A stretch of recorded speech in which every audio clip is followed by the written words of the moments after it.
Mais um Dermatologia com Propósito. Eu estou muito feliz de estar gravando mais um vídeo para esse canal.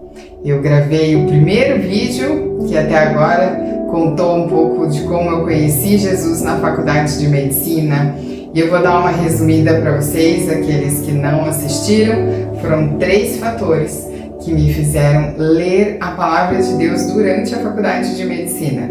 O primeiro foi a morte, e o mais implacável e imbatível é lidar com esse adversário implacável no hospital, ver o quão difícil é e que não tem muita esperança, me levantou alguns questionamentos. O outro foi a falta de controle, que protocolo feito, seguido da maneira correta, muitos pacientes reagem de diversas maneiras, alguns que você acha que não vai ter condições de sobreviver e sobrevivem, outros casos mais simples que evoluem mal, então não há um controle absoluto. E outro motivo também muito importante foi o corpo humano. Eu costumo dizer que é sobrenatural o corpo humano, é tudo interligado, tudo funcionando de uma maneira extraordinária. E eu comecei a minha jornada com a leitura da Palavra de Deus durante a faculdade, e eu vou contar aqui para vocês alguns dos meus testemunhos nessa caminhada. E eu quero começar nesse primeiro passo de testemunho com o meu questionamento com a morte. Então eu comecei a ler a Palavra de Deus, eu precisei de ajuda, eu fui buscar auxílio em uma igreja que era perto da minha faculdade e fui fazer um estudo bíblico. Mas eu tinha o questionamento da morte. O porquê da morte?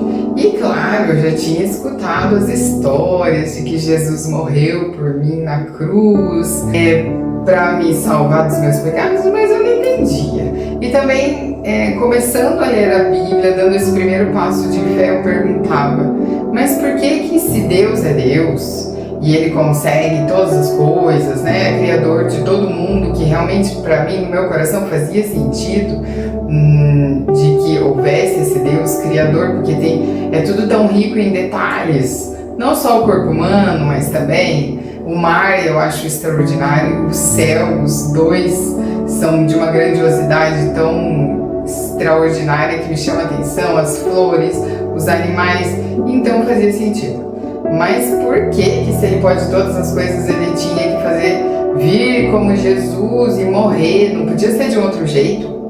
Não podia fazer de uma maneira que eu nem consigo ver aqueles filmes de Jesus, porque é tão doloroso? Ele não podia fazer de uma maneira diferente? Então vou colocar aqui para você 2 versículos para vocês pensarem comigo. Ali eu fui montando o meu raciocínio e entendendo por que Jesus teve que morrer na cruz. Então vamos lá, vou ler para vocês primeiro Romanos 6:23. O salário do pecado é a morte, mas o dom gratuito de Deus é a vida eterna em Cristo Jesus. Então eu parei para pensar, né? O salário do pecado é a morte. Então, se Deus é um juiz, como a Bíblia vai dizer que Ele é o juiz e julgará todas as coisas, né? E Ele não vai contra Ele mesmo. Então, se a condenação para o pecado é a morte, então tinha que ser através da morte. Aí passou a fazer um pouco mais de sentido, porque Jesus tinha que morrer, passar pela morte, né?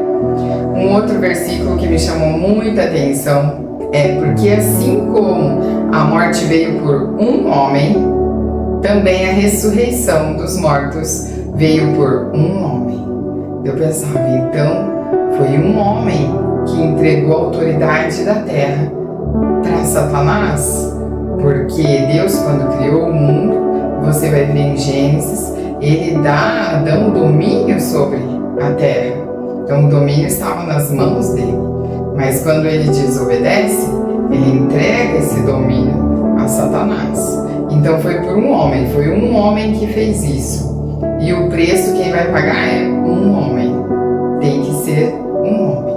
Então Deus se fez homem através de Jesus, o nascimento de Jesus aqui na terra. Tanto que na palavra de Deus ele é chamado muitas vezes de filho do homem. Porque porque ele se fez carne e osso como nós aqui e o preço foi pago como ser humano, como homem. Então, porque assim como a morte veio por um homem, também a ressurreição dos mortos veio por um homem, porque assim como todos morreram em Adão, assim todos serão vivificados em Cristo. Então, a morte veio para todo mundo, a morte entrou na raça humana através do pecado de Adão. E eu pensava, mas não é justo, foi Adão que pecou, né? Mas entrou na raça humana. Você não ensina uma criancinha a mentir, a ser egoísta. A gente nasce com essa essência pecaminosa e nós vamos aprender o caminho, como a palavra de Deus nos ensina a criança no caminho que ela deve andar, e logo ela, junto com o Espírito Santo, vai ter os frutos do Espírito Santo nela, né? Então aqui eu entendi. Agora todos temos à disposição esse preço pago do pecado para ser vivificados em Cristo. E aí me trouxe esperança, porque eu tinha uma desesperança muito grande com a morte. Teve um episódio que eu contei até no primeiro vídeo em que eu vi um homem que não faleceu, todos os professores estavam lá tentando reanimar, e que ele era quase da idade do meu pai. E eu pensei, meu Deus, um dia meu pai pode passar vai passar por isso, e todos nós. Então é uma certeza. E isso não me trazia muita esperança. E nós também estudamos, nos dedicamos tanto para que pudéssemos ter uma qualidade de vida melhor. E eu via que, ali nada importava, nem a roupa dele, de corpo. A pessoa não leva nada no seu velório, não tem um caminhão de mudanças. Então, como não estava fazendo muito sentido para mim, eu estava com desesperança, em relação a esse caminho tão curto, e de repente, em qualquer momento, pode chegar a morte. Essa palavra me trouxe muita esperança. Tem um outro versículo na palavra que diz: ainda que morra, viverá. Então é uma esperança que não termina ali, fala da vida eterna. E quando você lê a palavra de Deus completamente, você vê que nós fomos criados para a eternidade. O nosso Deus, nós fomos criados à imagem e semelhança dele. Ele é eterno, então ele não tem começo, nem meio, nem fim, e ele é o Criador.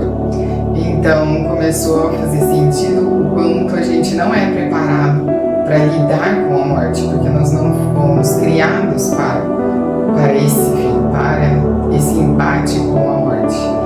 E então tudo isso me trouxe bastante esperança. Eu entendi por que Jesus veio, por que ele morreu na cruz, e por que, porque o preço então do pecado é a morte. Tinha uma passagem que eu não entendia, quando Jesus está lá na cruz e ele fala: Deus meu, por que tu me abandonaste? E morre.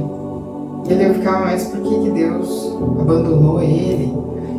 Em um momento, lendo, porque tem coisas que você não entende na primeira leitura e não tem problema, eu seguia lendo, mas um dia eu pensei, nossa, naquele momento ele morreu mesmo. Ele ficou separado de Deus, que a morte significa separação. Então por isso ele disse isso, ele realmente não estava mais em conexão com Deus, assim como ele sempre esteve. Deus, o Espírito Santo e Jesus. Assim como Gênesis diz que lá ele estava durante a criação do mundo. Aí você lê em 1 João, que é excelente para explicar ali como Jesus estava presente na criação de todas as coisas. Então eu pensei, meu Deus, ali os nossos pecados recaíram sobre ele, porque o pecado trouxe esse preço, ele pagou, ele morreu. Então eu fui entendendo algumas coisas e comecei a me deparar com um grande amor desse Deus que fez tudo por nós. A palavra de Deus diz em João 3,16 que Deus amou o mundo de tal maneira que deu o seu único Filho, para que todo aquele que nele crê não pereça, mas tenha vida eterna. E isso ele faz gratuitamente, independente se você quer ou não quer, se você quer receber essa vida eterna, esse presente gratuito, ou não. Mas tá, daí eu pensava também, mas por que Deus colocou a árvore do conhecimento do bem e do mal lá no jardim do Éden? Por que Ele não fez um cercadinho? Por que Ele deixou ali sendo acessível a Adão e Eva? Eles podiam comer de todas as árvores, menos a do conhecimento do bem e do mal. Ok, Deus alertou eles, disse: não comam dessa árvore, pois certamente morrerão. Deus avisou. Mas eu, como mãe de 3 filhos, eu penso, não seria melhor? Ele não precisava nem falar. Tira essa árvore, faz o jardim onde não tem acesso a essa árvore. Mas, inclusive, na experiência da maternidade, eu vejo que se não há espaço para desobediência, não é obediência. Se não há espaço para desonra, não há honra. E a gente precisa, Deus criou os seres com liberdade, com livre-arbítrio. Você, se quer um amor, se você ama uma pessoa, você não pode prender ela dentro de casa. Ela tem que escolher te amar de volta. Ela tem que escolher ficar com você. Então, era assim necessário que nós escolhêssemos a obediência e amar a Deus, e hoje continuamos fazendo essa escolha quando cremos em Jesus e quando recebemos como Senhor e Salvador, e quando recebemos o sacrifício que Ele fez na cruz. Então eu entendi por que Deus não tirou essa árvore ali, por que Ele avisou e por que Adão e Eva tinham liberdade de escolha, assim como eu e você temos hoje. Esse então foi aí mais um Dermatologia com Propósito, colocando um pouco aqui do plano de salvação. Foi o meu primeiro questionamento. Tá, morte, Jesus morreu por mim na cruz, mas por quê? E eu contei um pouquinho para vocês dos versículos que me chamou a atenção, e eu espero que esse vídeo te abençoe, traga a luz, entendimento na sua alma, no seu coração, e que possa abençoar muitas vidas. Deus abençoe.